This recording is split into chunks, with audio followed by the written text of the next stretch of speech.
Okay, thanks everyone. Well, today is our last panel. We saved the best for last, I'd like to think. We have two professors here, one from CASE, Professor Ken Loparo, who's also chair of, I want to get this right, Department of Electrical Engineering and Computer Science, and Ramteen Sioshansi. Did I say it right? Okay. I just know you as Ramteen. As a fellow Indian, I feel your pain, so don't worry about it. And Ramteen is a professor of the Department of Integrated Systems Engineering at The Ohio State University. So both of them are going to share with us some information about research and projects that they're working on related to this field of grid modernization. And I also want to do a shout out to Kate Barter out there because today is her birthday, and she works over at Ohio State and has been instrumental in helping us with today's panel. So thank you, Kate. So with that, we'll just go ahead and get started. Who would like to start? I guess I'm up first. Okay, So you want me from the podium? sure. Okay. Well, welcome. I feel kind of bad having my back towards you. My name is Ken Loparo, and I'm a faculty member and chair of the Department of Electrical Engineering at Western Reserve University in Cleveland. And it's my pleasure to be here. What I wanted to do with you today is to share some remarks on future distribution systems, talk a little bit about. Ken, sorry, you're going to be addressing this body here. Oh, I know okay. it's bizarre. It is bizarre. If you're a fan of the Godfather movies, you've got to be really worried about all these people behind you. I am a fan. But this is but address this body because Okay. they're going to be able to see Okay. your slides right. from there, and then we're also webcasting. So Okay, good. thank you very much. All right, sure. So what I wanted to do is to talk a little bit about what I think are the challenges and opportunities for future distribution systems. In particular, if we sort of look at distribution networks as they are today, sort of out on the left, these networks actually are highly distributed, and they are also prone to disturbances. These disturbances can be environmental. They can be caused by equipment failures and other disturbances. And these disturbances that we sometimes call primary disturbances can initiate other dynamics within the network that can cause cascading phenomena due to what we call secondary disturbances. And this makes this system highly sensitive to disturbances going forward. The system dynamics are also highly nonlinear. They're spatially distributed. They evolve on multiple timescales, from electromagnetic transients to things that are happening on milliseconds to seconds to days to weeks to years as we start to get toward planning opportunities. So when we think about conventionally, if I look at what the future is going to be, in particular if we focus on where at least I believe a lot of the action sort of needs to be, it's going to be in the distribution system. And the distribution system is an opportunity for us to develop new strategies of sensing, new strategies for automation, control, decision-making, new strategies for how to manage new types of generating devices, distributed energy resources, whether they're renewable or non-renewable, and also how things that are happening on the customer side of the meter, behind the meter, interact and integrate and collaborate with what's happening on the distribution side of the system. And then how do these two sets of assets, behind the meter assets and utility distribution system assets, live in harmony through coordination and management. So the anatomy of the grid today, everybody knows, is like preaching to the choir. Starts at power generation, goes through transmission, from transmission maybe into subtransmission to distribution, and then it works its way down to the load space, where there are industrial and commercial loads and residential loads. And for the most part, the electrons flow in one direction, from generation down to consumption. And the system is built on a very delicate balance of generation and demand, and we don't have much capacity for storing energy these days, and that's going to be a great opportunity in the future, especially as we think adding more intermittent resources which have more variability than we're used to. So today's distribution system, the networks in the distribution system are primarily radial. They work in a radial fashion where sort of energy comes in, power flows through substations. From substations, it gets distributed out to customers. There are various switches in the network that are used to modify the network configuration, very often primarily due to seasonal effects, but they also can be used to help isolate loads during periods of disturbances and disruptions in order to maximize the number of customers that are served even during an outage. What I believe is that there is a transformation that's occurring, and this transformation is going to be, I think, most dynamic and most interesting in the distribution system as we think about going from, I'll call it plumbing, from things that are hardwired to really an internet or a cyber infrastructure that's laid on top of the physical substrate that we know today as the distribution system, and that the opportunities now for plug and play, whatever that means to each of you, opportunities of both on the device side as well as device, I mean in terms of devices that are either consuming energy or generating energy within the distribution network, but also I think other devices in terms of sensing and actuation, new assets that can be there, that can be used to help manage voltage, can help manage power flows, power quality, and overall quality of service. We're also seeing sort of a transformation from what we see as central generation as the main source for generation to more distributed energy resources that are going to be integrated into this system. Both may be in large scale in transmission networks, but probably a majority of these is going to be smaller scale in residential and industrial and community size distributed energy resources that are going to be at the distribution level.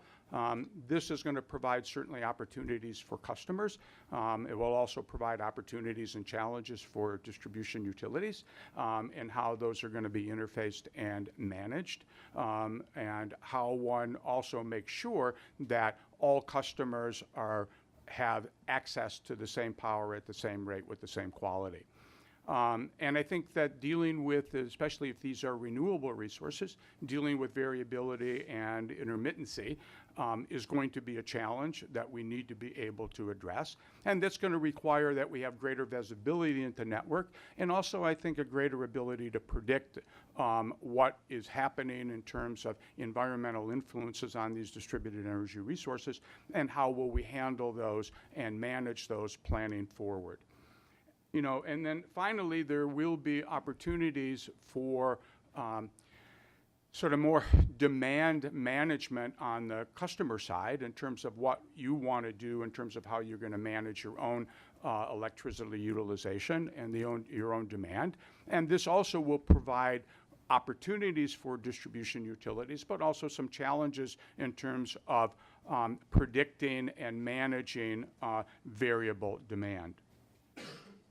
So if I think about where things are headed, I think the vision for tomorrow is really a smart and energy connected ecosystem where we have all of the potential assets that are there, both those that are conventional and those that we're thinking about are the new assets that we want to figure out how to utilize and embrace and effectively integrate into the distribution system. And how do we actually get all of those to live in harmony within this system, providing benefits both to customers behind the meter in terms of the assets that they've engaged for their own use, and the distribution utilities that are responsible for managing the connectivity of energy for everyone.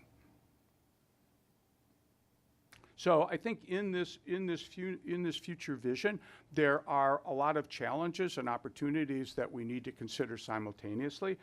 From my perspective, I think it's going to require much more active control at the edges, and that is to effectively manage the devices that are at the edge.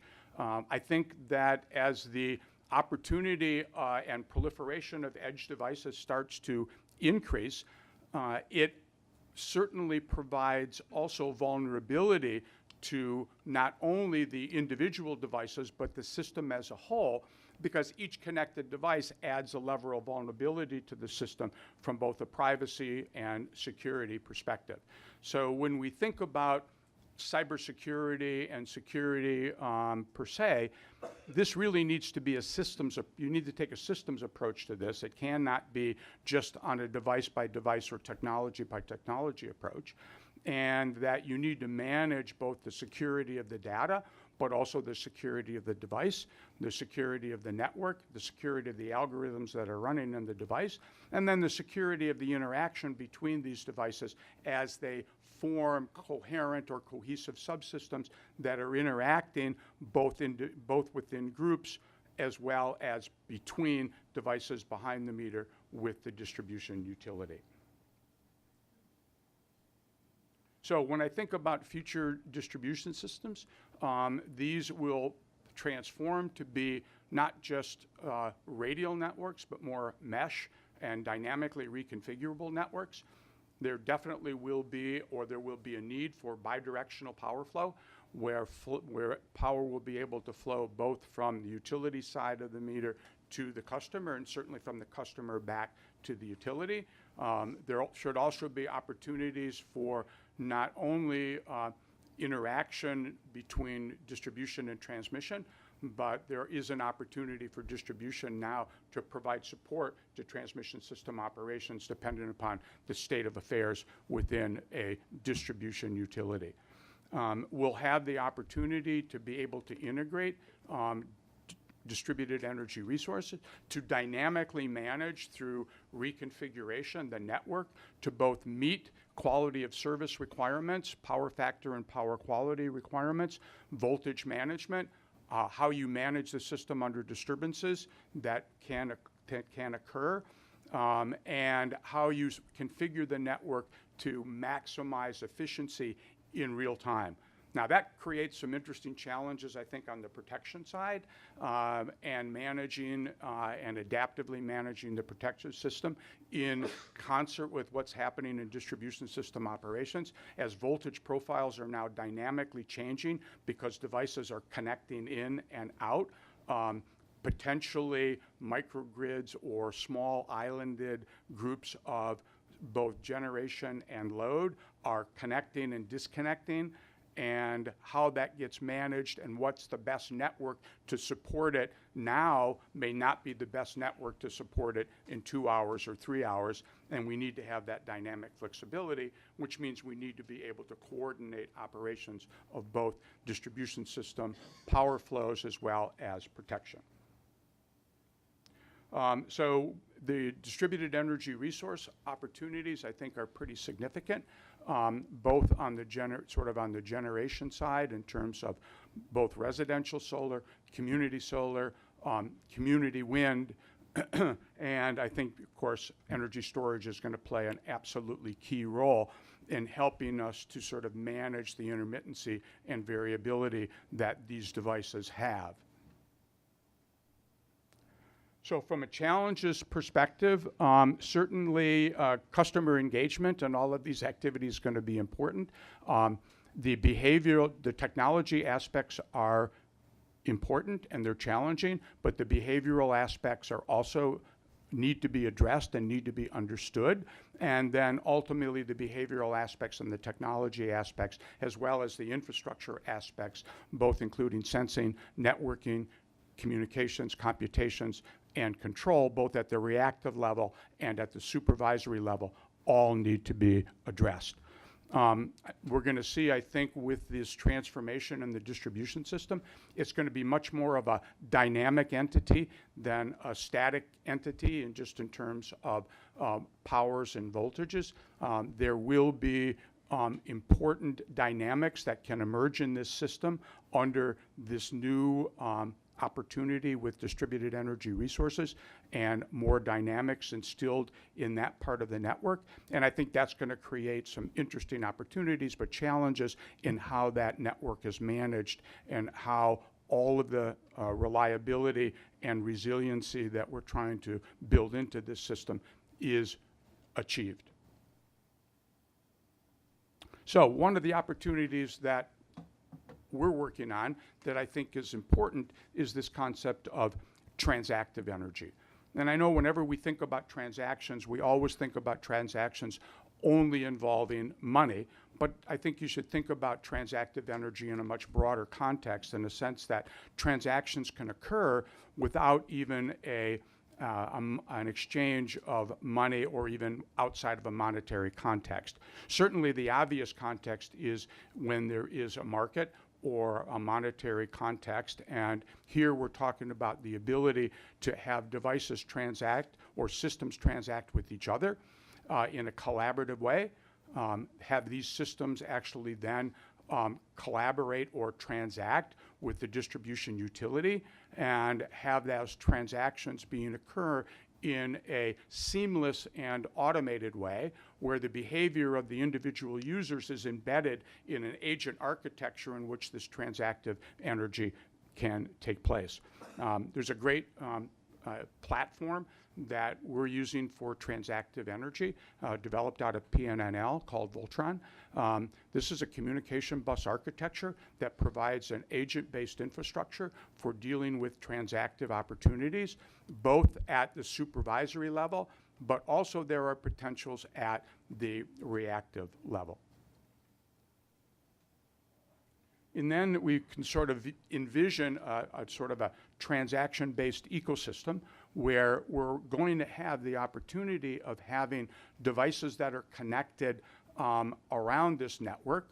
There'll be two types of flows within this network. There'll always be power flows that'll be moving both from central generation to distribution to load, but also between distributed energy resources to load, and potentially distributed energy resources back to serving the distribution system loads in novel ways. There will also be a cyber infrastructure on top of this ecosystem that provides communications and networking that enables the idea of a transaction-based framework, so that you can be transacting or interacting or collaborating with other devices and entities within this ecosystem.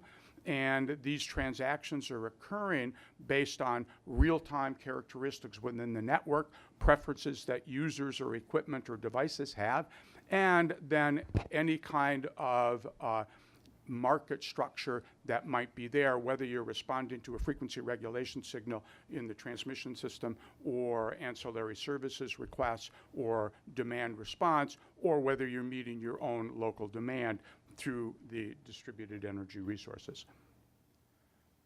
So the conceptual framework for transaction goes from devices that are at a site to the site itself, and then moves its way, moves its way up the hierarchy in terms of what happens in distribution system operations, transmission system operations, and ultimately all the way to generation.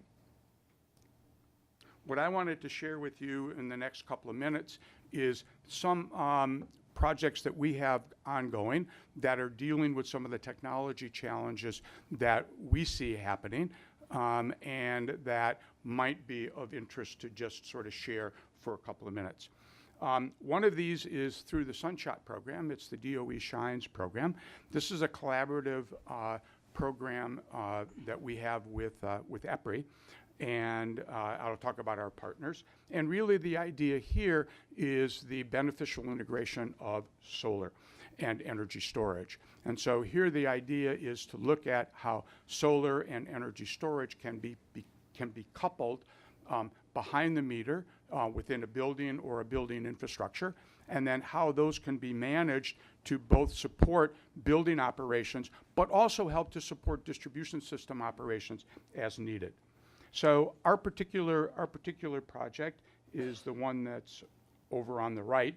There are two projects that are going here.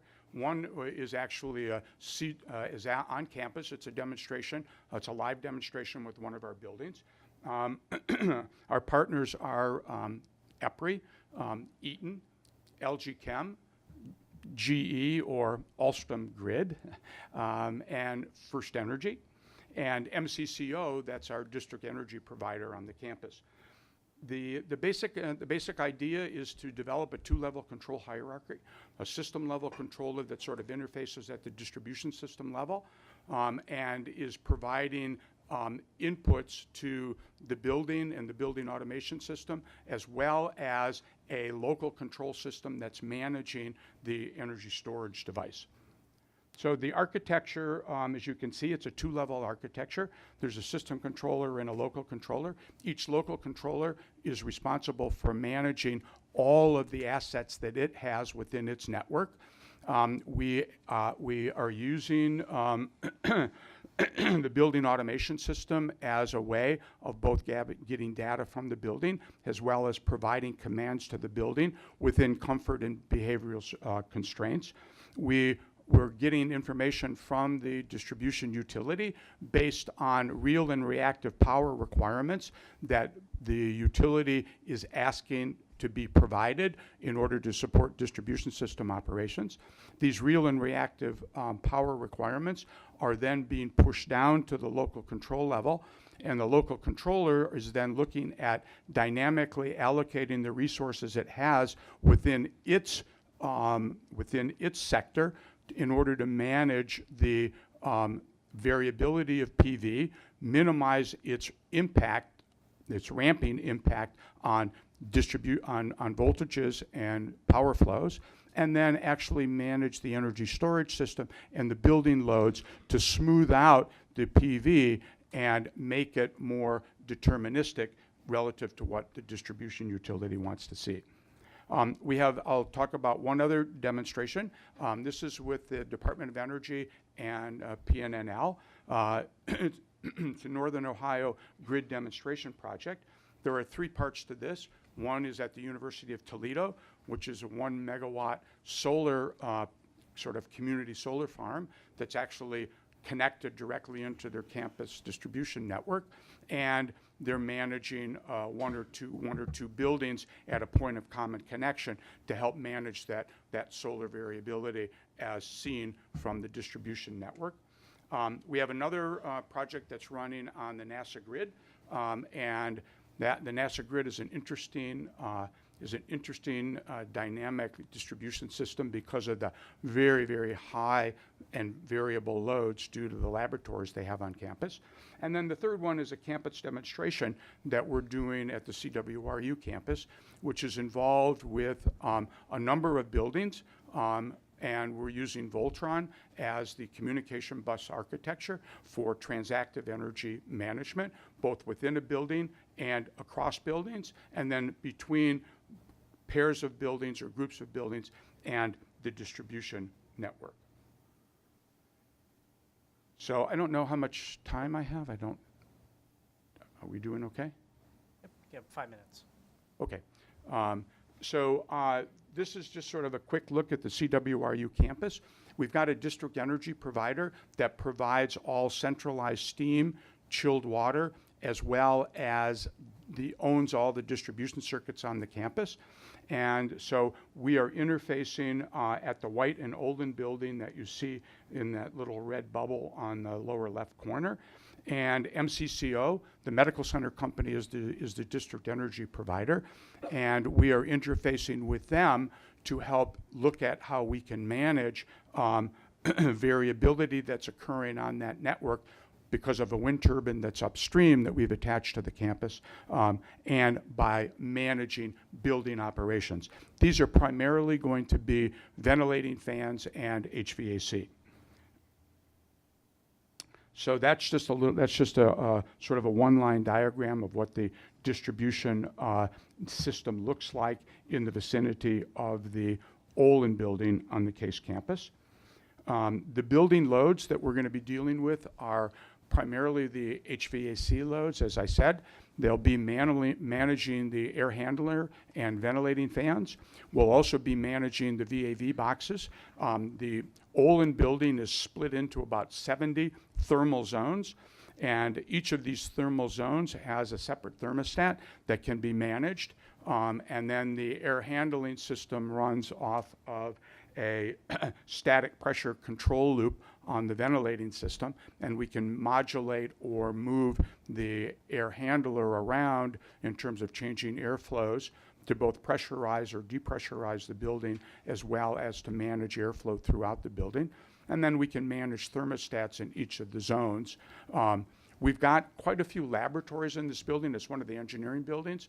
And because of the laboratories that are there, there's a fairly variable electrical profile that sits on top of the base load. And the idea is to use these transactive strategies in a predictive setting to look at how we can use the ventilating system, the air handler, as well as the HVAC loads in order to help smooth out the variability that we see from the dynamic laboratory equipment.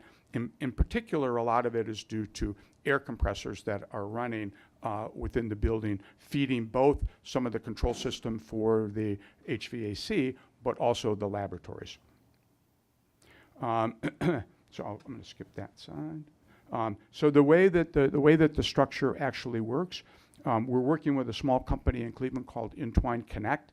They make a device called the Entwine Connected Gateway, which is simply a gateway device that has both the capability to interface to a broad area network. It manages a whole set of wireless networks, including Zigbee and Z-Wave and Wi-Fi. And then it also has a cellular backhaul so that it can fail over safely even if you lose internet connectivity, and maintain connectivity with other devices that are connected to it. And the way that we've arranged the system is that a key challenge is interfacing with legacy building automation systems and understanding how both to connect to them, and then how to interrogate them both from a monitoring perspective, but also how to pass commands back down to them in order to adjust set points in various areas within the building. Now, the building that we're working with has a legacy building automation system that is a little bit challenging to work with. Fortunately, when we did a retrofit in 1998, somebody had the foresight to make sure there was some backnet drivers that were associated in a universal network controller that sit at the top node of the building. So we're able to actually integrate with the building automation system with Voltron using the backnet drivers that come with Voltron. We've created agents within the Voltron structure to help manage both the air handling loads. There's our air handling agent, all the building loads, the VAV loads, and then we also are putting a JCI battery and connecting it to the building at the main supply in the basement of Olin. And we then have a separate control architecture that you'll see that's over on the right-hand side, also using the Voltron ICG at the top node. The two Voltron devices actually communicate over a local area Wi-Fi network. And the Voltron unit on the right that is managing the energy storage system actually communicates with that energy storage system through Modbus, both through 485 and Ethernet. So we have the ability then to transact between the building loads and the energy storage device, and then we have the ability for these two systems to collaborate or cooperate and then transact as a building system with the district energy provider. So I think with that, I'll probably stop and give my colleague Ramteen opportunity, and then I'll be available for questions. Great. Ken, thank you. Thank you.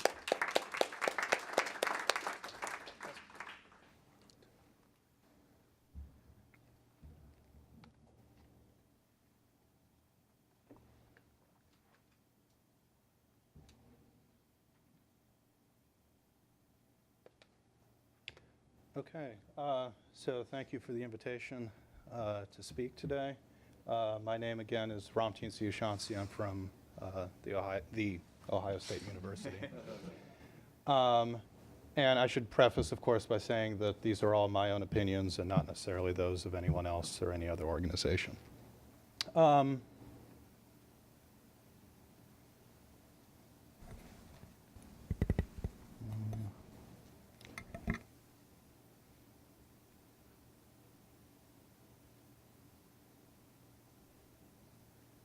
Can you skip forward a slide because there we go. Okay, so my uncle has a tendency about halfway through a joke of revealing the punchline. So following in his footsteps, I'm going to do the same and basically, summarize the point of what I'm trying to say. The first being that distributed energy resources, DERs, can deliver real benefits both to customers and to the broader power system. But I think there are very important regulatory and economic details that one has to pay attention to get DERs right. Otherwise, one could end up with unintended consequences. And as you would expect, anytime you introduce new technologies, DERs can introduce winners and losers, and so that can also be a consideration that one should take into account. If we can go ahead. All right, so I'm going to just go through three really simple illustrative examples. I think Ken did a very good job of summarizing a lot of the different benefits the DERs can provide, but these are sort of three real-world deployed examples. So the first one that I have here is a sodium-sulfur battery, which one of the AEP subsidiaries operating in West Virginia deployed in a distribution system. They installed this thing in 2006, and basically the purpose was to shave the peak on a 20 MVA transformer, alleviating the need to replace or refurbish the transformer. And in their estimation, they felt that the battery was a lower cost alternative than doing an outright transformer replacement. Ex post, they also estimated that they probably experienced 7 to 13% reductions in transmission and distribution losses just because they were reducing peak loads on the transmission and distribution system. And the figure at the bottom just shows what the operating profile of the bottom half showing what the battery operation looks like, the top half showing what the load on the transformer looks like. And so, as you would expect, the benefit of this battery is it kept the transformer load below the 20 MVA capacity, alleviating the need for a replacement. Second example here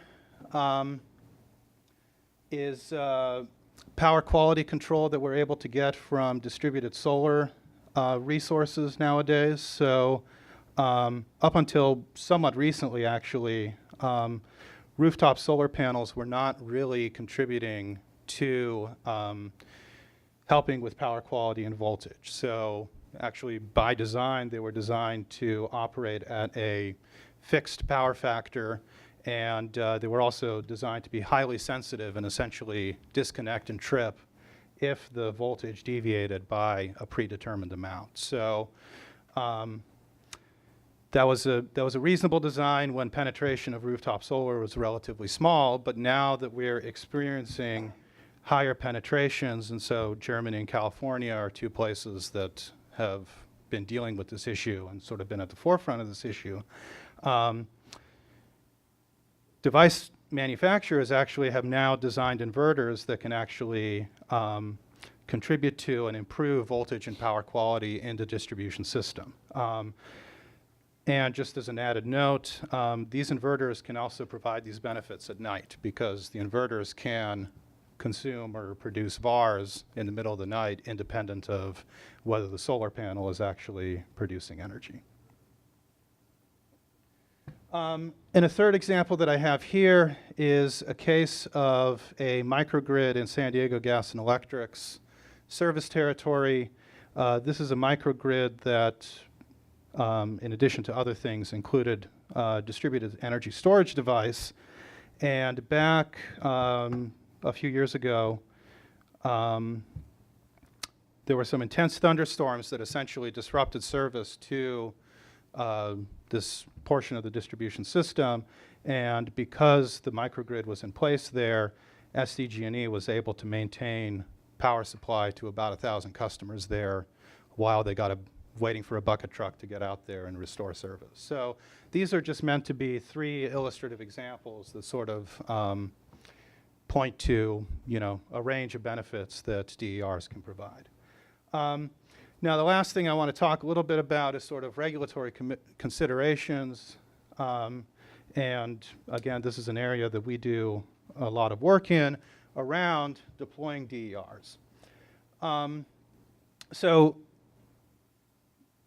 you know, I start by stating here that sort of the ideal goal is that ideally we want to see these resources deployed by a competitive market. Ideally, if we could, we want customers to buy and install devices on their own depending on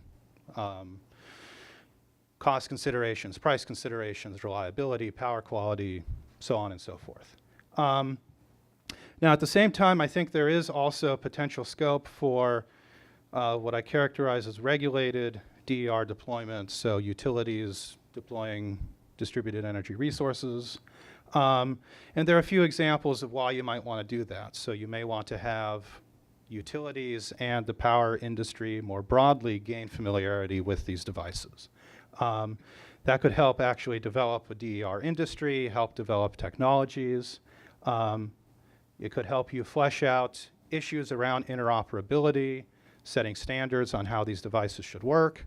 So a good example of that, again, going back to, you know, 20 years ago, the standard for inverters on rooftop solar panels was that they have to produce a fixed power factor. Now we're developing devices where the inverter can supply or consume VARs depending on what you need.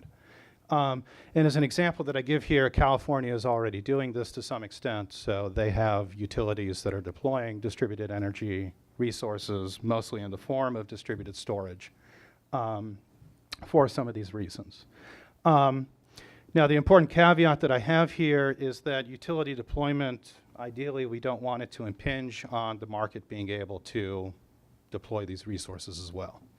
And so here, just I have a few examples of sort of some maybe cautionary tales or something like that about deployment of DERs. So one is sort of this idea of crowding out competitive market resources. So the basic story here is that market-based DER deployment obviously entails some risk to whoever is deploying the device. And you have the potential when you're doing regulated deployment of DER that you get risk transfer to ratepayers potentially. And so, you know, a concern here is you want to be sure that regulated or ratepayer-funded DER isn't going to stifle the ability of the competitive market to actually deploy these resources. I noted an added issue here having to do with stacked services.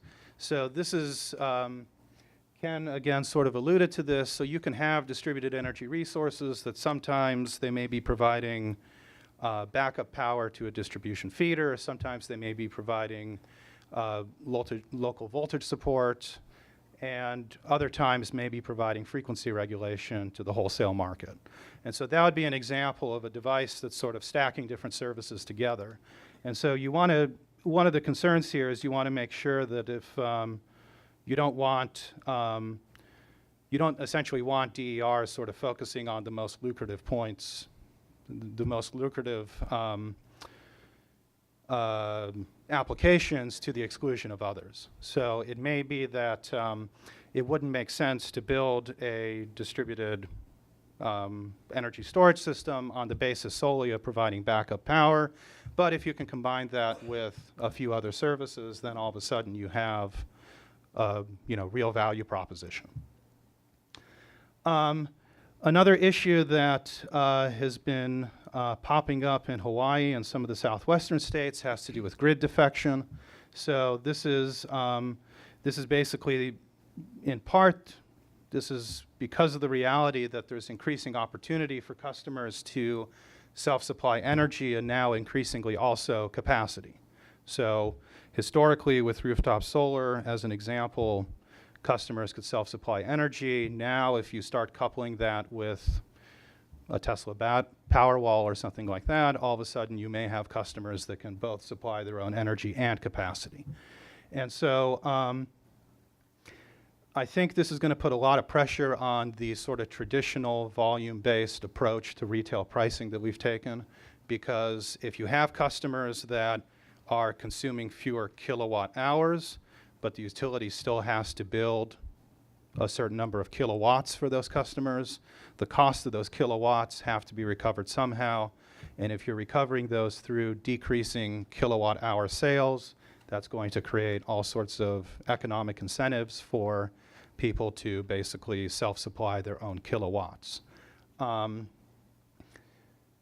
also then starts potentially raising distributional sort of social welfare distributional impacts in terms of who's left paying for the kilowatts versus who's paying for the kilowatt hours.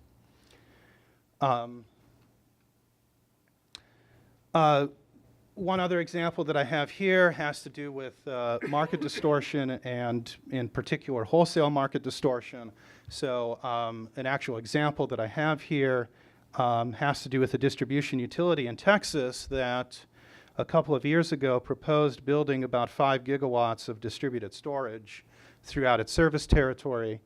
And the original proposal was that these resources would be used both for providing distribution services, so the kinds of things that Ken was talking about, but that they would also be able to participate in the wholesale market. And the argument was made that if you could combine those services at the local distribution level, plus revenues earned in the wholesale market, these would actually be economically viable, less expensive than doing traditional sort of wires-only solutions to the local distribution problems.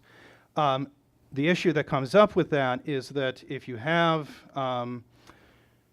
assets that are having their costs recovered through regulatory rate base and they are participating in the market, you now potentially run into problems that those resources can harm price formation.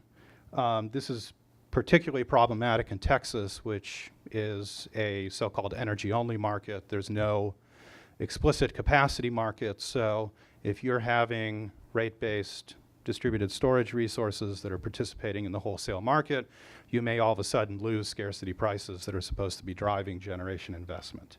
And I think, again, a concern should be that, whether you run into the same kinds of problems in Ohio, for instance, which participates in the PJM market, if you have assets that are getting costs recovered through regulatory rate base participating in the wholesale market. And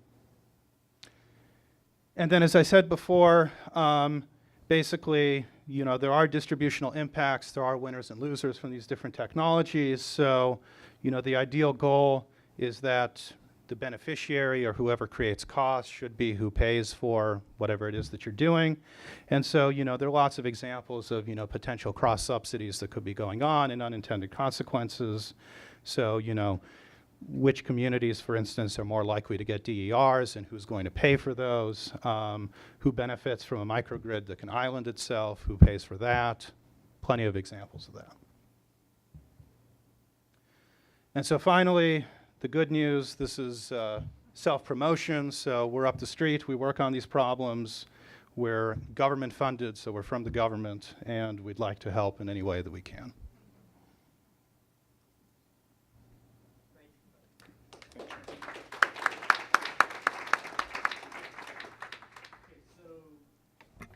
So, Ramteen, question for you. So,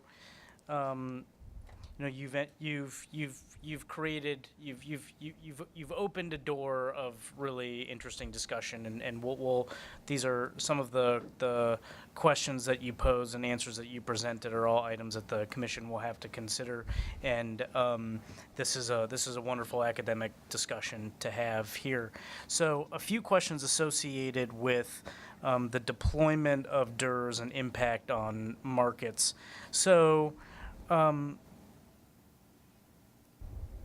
you had mentioned that utility deployment of DERs could potentially be constructive to test technologies, possibly catalyze a marketplace, but not a long-term solution. I guess, is there any form of coexistence between from an academic perspective? Is there, in your mind, is there any form of coexistence between the utility deployment of DERs and rate basing those DERs to and the marketplace that you think is the most desirable to create? I think there potentially could be. So, one of the areas that I've been working in is how can you take care of some of these market distortion issues surrounding distributed resources, where some of the value stream probably needs to be rate-based, but some of the value stream is priced in the wholesale market. How do you sort of do that commingling of different value streams? So I don't want to say definitely there's no place for it, but at the same time, I want to stress that it's a very tricky issue to get the incentives right, get the incentives correct. Fair enough. And are your opinions both, do they apply to DERs both in front and behind the meter? Well, presumably DERs on both sides of the meter could raise these same sets of issues. So regardless of whether it's on the customer or the utility side of the meter, given that potentially you're mixing value streams that are not priced in the wholesale market with potentially value streams that are, you want to make sure that you're not basically harming the wholesale market. Okay, thank you. And Ken, you provided some examples of projects that are happening on the Case campus. We heard a presentation yesterday where the concept of structured versus unstructured deployment of DERs in the grid mod space exists. And actually, it wasn't just DERs, it was also the concept of just tech in your home. The Nest thermostat was used as an example of Sure. A company that's been successful in deploying tech in an unstructured fashion, because we quite possibly have not helped the cause. So in your experience in pushing those projects out, and if we are to presume that it happened in sort of an unstructured fashion, although I guess I don't know if those recs, I don't know if you certify those facilities with the commission, I'm not entirely clear. What for us are some, hey, if we could have had some regulatory assistance here, or if the rules would have been loosened more here, was there some consensus with those projects about how, from a regulatory paradigm perspective, the projects could have been bettered or accelerated, et cetera? Well, I'm not sure, actually. But I think that, the structured or unstructured sort of deployment is an interesting question. And at small levels of deployment, the unstructured probably will continue and can be managed effectively. But I think what we're talking about is as the impact and the amount of potential in terms of what can be moved from what is currently being distributed and used to what would be happening in the future. As that continues to grow and become a significant impact or a significant piece of the overall, and if the temporal characteristics as well as the spatial characteristics, that is, where is it happening and when is it happening, if those are completely sort of unmanaged, I think it becomes fairly untenable from an overall system perspective. And I think one of the issues that Ramteen brought up is a really good one, and that is the winners and the losers.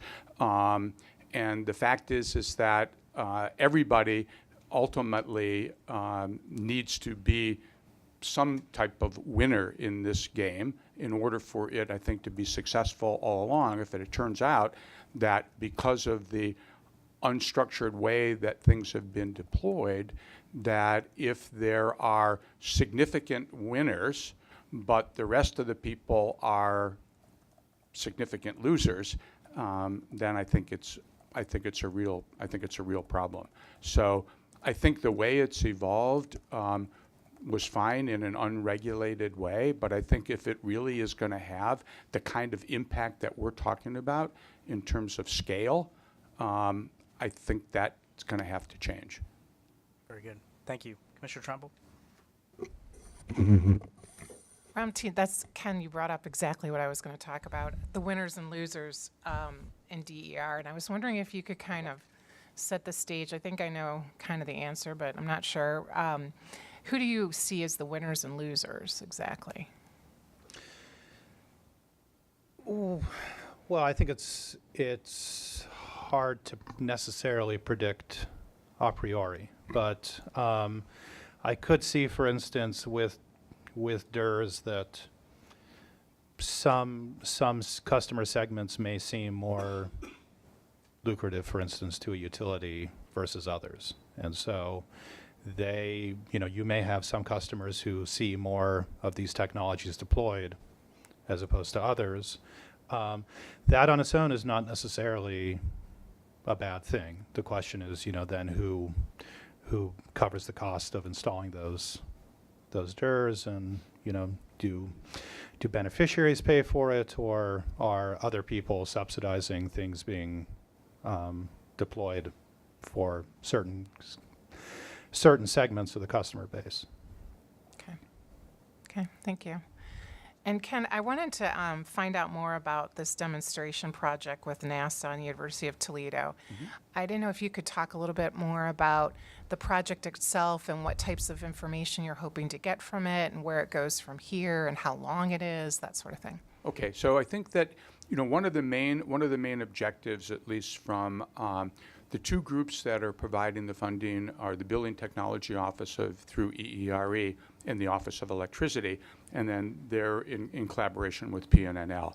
So a big part of what they want to understand is that if you look at the potential or the opportunities for buildings to become part of an ecosystem where they can manage themselves in a smarter way, they can be more energy efficient themselves, but then they also become potentially a dispatchable asset to the utility that the utility can call on in times of need in order to help support distribution system operations, whether it be voltage regulation, whether it be power factor or power quality management, overall quality of service. And so the question ultimately becomes that, number one, what does it take to make a building smarter? And most importantly, in the small and medium-sized buildings, many of which don't even have a building automation system, how do you deploy anything within those buildings that, number one, enables them to be smarter, and then two, provides them the opportunity to both manage their assets in a better way, collaborate with other buildings potentially in a building cluster, and then three, have those building clusters collaborate with each other, supporting distribution system operations. The second objective that they had was that there's some experience with Voltron, and there was a demonstration project here by PNNL and Battelle in this region that looked at managing, sort of residential devices on a network for energy management within homes. The key thing that they were interested in is that if you thought about this in the small and commercial building market, and then if you thought about it even on a campus like Case or University of Toledo or NASA, which manages its own distribution system, what does that actually mean? And when you have legacy equipment that you need to interface with, and most of the experience that they've had in buildings are buildings that have rooftop units, which have our local supplies of heat and cooling for the building.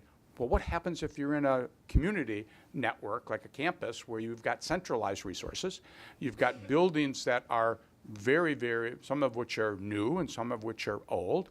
How do you interface with them? How do you develop an architecture within them that allows you to reach down through that building automation system to particular devices that have the ability to be dispatchable within a comfort envelope and can provide both power when you need it or be able to absorb a certain amount of power when needed.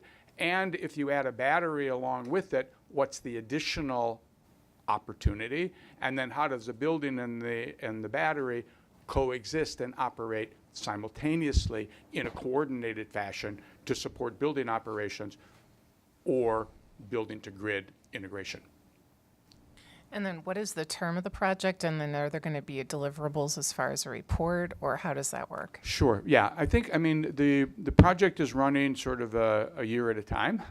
We are sort of midway in the first year. We had some startup transients that sort of always occur, and getting the buildings in the position to make them deployable and dispatchable, is been a little bit of a challenge. Interfacing with some of the legacy equipment, especially on our campus, a building that we chose. It's a great set of buildings because they have 3 different building automation systems, but they're all physically connected, so they share the same thermal space, but they have 3 different building automation systems, and interfacing to them, even finding somebody that would be willing to help us understand the protocol, which was proprietary, in order to be able to interrogate it and be able to interface, was a challenge. So there will be a live demonstration on all of the campuses, the Toledo campus, the Case campus, and the NASA campus. And the primary deliverables are going to be the process by which we went through to both use Voltron agents that PNNL has developed in other application sectors and other demonstration projects. How easy are they to reuse? What's the process by which you connect and deploy and test and interact? How do you work with facilities and facilities operations on these campuses? And then what new agents have we developed that then we can then add to the Voltron repository on GitHub? Now, is Voltron owned by PNNL, or is that It's an open source communication architecture, right? Okay. It's you can download it yourself. Okay. Just remember, it has 2 T's. When I first heard of it, they said Voltron, and I spelled it with 1 T. If you do that, you'll only get the transformer, so you will never get to the communication architecture. So, but yeah, you can. It's open source. There's a GitHub repository, and people add to it every day with new software and new device drivers. Okay, thank you. You're welcome. Commissioner Johnson.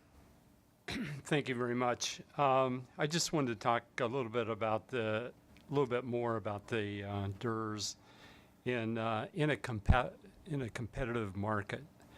How does a regulatory commission keep from stifling development of DERs? And I mean, do you have any suggestions for the commission? So I'd say it's quite difficult to come up with just broad suggestions. What I would say is, my overall suggestion would be whatever the commission does with respect to DERs, you should be mindful of and thinking about what are the implications for someone just wanting, someone wanting freely, competitively on his or her own to build a device. Are there unintended consequences in terms of incentives that creates for someone to be able to do that? Okay. Ken, Yes. do you have any response to that? I do not. Unfortunately, that's a little bit out of my swinging zone. That's fair. Thank you. Thank you. Commissioner Friedman. Just a question for both of you. We've sat and spent the last 2 days listening to incredibly talented people bringing incredible amounts of intellectual capital and experiential knowledge to this discussion, and thank everybody who's left in the room that's been a speaker too. Over the last 2 days, we've heard terms like grid, smart grid, grid modernization, microgrid, at the edges, ecosystem now. Thank you, Ken. You're welcome. That was new to the discussion. And what I've been thinking about here is that traditionally I think we created assets that conveyed electrons in a system. Now we have, because of an ever accelerating advancement in technology, superimposed over that retrospectively simplistic structure, assets that convey information and data to supplement treatment and behavioral modifications to consumption. I think it was John who indicated that grid modernization is a journey, not a destination. So if you were handed the keys to the car, where would you go first?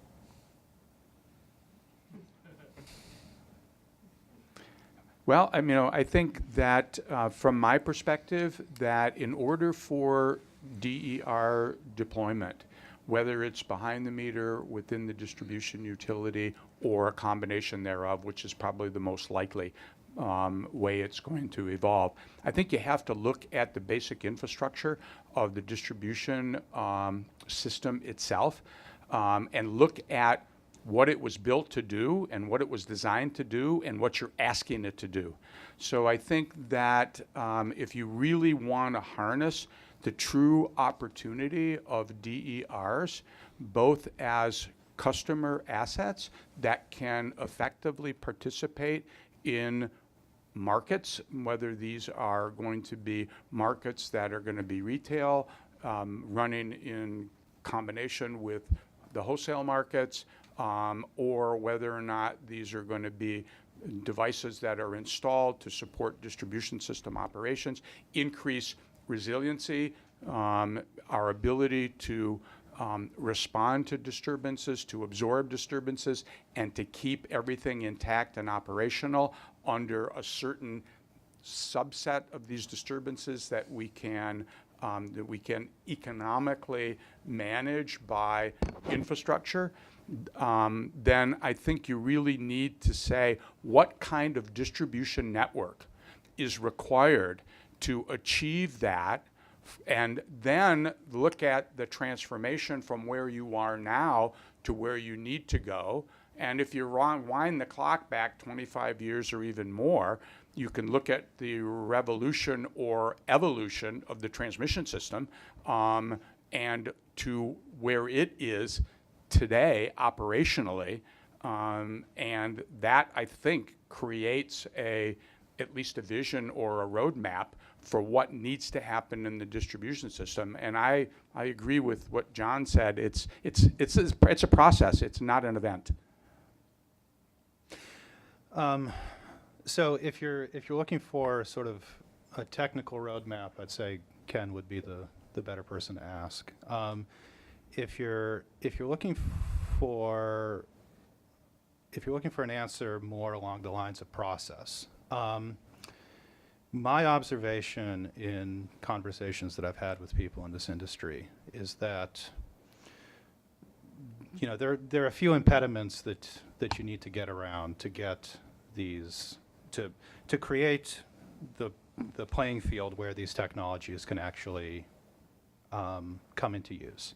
So one that I've observed is that you have lots of regulators and regulatory commissions that don't have a great handle on these technologies, don't really know what they can do, don't know of the successes, the cautionary tales, so on and so forth. So, with that being said, I applaud the PUCO for engaging in this process because, at the end of the day, the PUCO knowing about these technologies is a very important first step to actually being able to see these things being used. A second, as I said in my comments, is that I think utilities and I think other companies, other organizations in the power industry have to gain a little bit of starting familiarity. Again, I've had conversations with people in this industry who don't believe that, for instance, distributed storage can do 3 or 4 things at the same time. Can you really use a distributed battery to do voltage support some of the time, and then some of the time you're using it for frequency response or something like that? So I think a lot of sort of formative steps of getting the players to learn about these technologies, I think that's make or break. Once you've done that, then hopefully the last step is you just make sure that the playing fields, the incentives are set up in such a way so that if someone wants to install a rooftop solar panel, or someone wants to build whatever other device, there aren't any perverse incentives that I'm doing something beneficial in installing a smart thermostat in my home, but for some reason it costs me twice as much as a result of doing that because of some strange quirk in retail pricing or something like that. So in terms of process, I think familiarity and then just making sure you have the rules and the playing field set up so that these things can do what they're supposed to do, I think that then allows you to go on that journey. Okay, thanks, gentlemen, very much. Thank you. Commissioner Conley? Thank you. The question I had for you, Ken, is already been posed by Commissioner Trumbull. So I do have a question for Ramteen, and it's a question that just depends on varying one of the factors in the example that you illustrated before about the trickiness of the issues that result when you have a distributed energy resource deployment and it's getting a value stream both from a regulated rate-based source as well as a wholesale market, a competitive wholesale market source.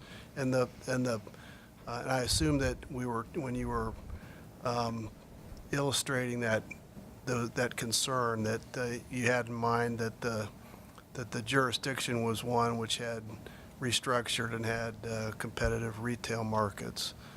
And so that's really my question is, does it depend on whether it's a vertically integrated jurisdiction or a competitive retail jurisdiction, or is that not really, does your concern prevail in either context?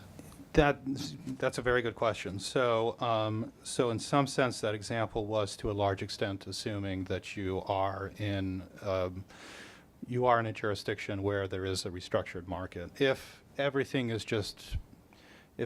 vertically integrated, if you have vertically integrated utilities, then again, my thinking about this for 5 to 10 seconds is that a lot of these problems go away because you just, as a vertically integrated utility, it becomes much easier to bundle all of these value streams together, so to speak. But you know, that raises the sort of the issues that led us to market restructuring in the U.S. and many other countries. Okay, thank you. Thank you. Staff? Mahila. This is a question for both of you. I was just wondering, are we at a point where we need to define DERs in a comprehensive manner and in the Ohio setting? And if so, you know, what would that process be like in terms of defining DERs in the Ohio context? So you mean defining it from the perspective of technology or from the perspective of operations, function? In a comprehensive manner, really, you know, in terms of the services they're going to provide, the technologies. Is there any way of getting that comprehensive, you know, as an entity, what is DERS going to look like? What is it in the Ohio context? Do you see a necessity for, you know, having to define it in such a comprehensive manner? Well, I'm not exactly sure, but I think that when I think about it, and I think Ramteen actually brought up the point when he was just talking about energy storage, and energy storage is sort of a multifunctional asset, and it could be providing different services at different times of the day or different days of the month or different operating regimes that it's in. So I think that probably the best way to think about if you wanted to organize a taxonomy of DERs and you wanted to is to do it from the service side, from what the system requires from that asset, much like we've done in conventional power systems today. You have a device, and that device provides a function, or multiple functions, or multiple services, and so the device itself then is defined by the services it provides. So if you thought about the services that you want to have in the new grid or future power or whatever we call it, this evolution or new ecosystem that we're moving to. And then I think that would then provide a way of standardizing how individual devices from their technologies as well as the services they provide can contribute.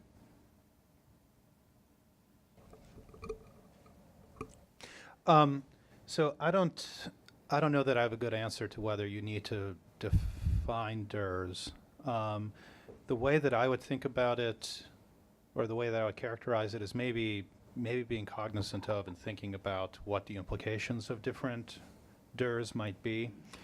So an example is, I was talking to someone from the market operator in Texas, ERCOT, who was basically saying one of the challenges that they are facing with increasing penetrations of distributed solar in Texas is it's becoming very difficult for them to forecast load growth because they see what the net load on the feeder is, and so they don't know, on the hot day that a thunderstorm rolls in and the output of those rooftop solar panels crashes, what the net load profile is going to look like on a day like that versus another day.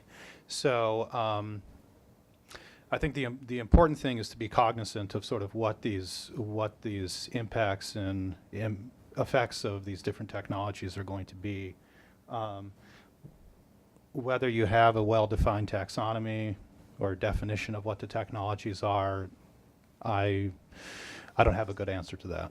Yeah, that's a hard question for you guys to answer. I think for us, what was interesting, and as we pushed through the research of how we were going to set Power Forward up and what some other states had done, I think at least what we found was that the definition of DERS was far more expansive than what we had originally thought. And the question of whether you create a taxonomy probably goes to what we do in phase 3 and how we end up deciding from a rate making and regulatory context.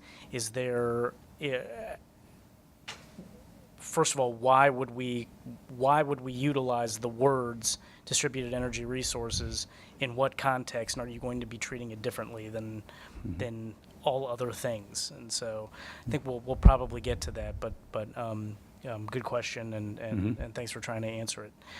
Any other questions from the staff? Mahila's got another. Come on, here we go. This is a question for Ken. Ken, I was just wondering whether there are any empirical studies that have been designed to calculate the temporal and spatial value of DERS? Well, I think the answer to my knowledge is none that are comprehensive enough that we actually have some kind of general organizing principle for how that goes. I think that there have been small studies that have looked at the impact that distributed resources can have, both because of the temporal variability that they add and uncertainty they add at the point where they're connected, and then how sensitive is that impact based on where they're connected. And I think that the at least the ones that I'm familiar with, the results are exactly what you expect them to be, in a sense that, and a lot of it gets back, I think, to what Ramteen was talking about in terms of where they're connected and how the load is distributed based on where the device is connected and what kind of variability it has. Is it solar? Is it wind? Is it a purely is it a device that is just reacting to its environment, or is it in some sense controllable and dispatchable and can be managed? But I think that the general answer is, besides for case studies that are pretty specific to a particular feeder in a particular location with particular technologies on particular days, both wind and sun, no. Thank you. Thank you. Another very good question. Thank you. Okay.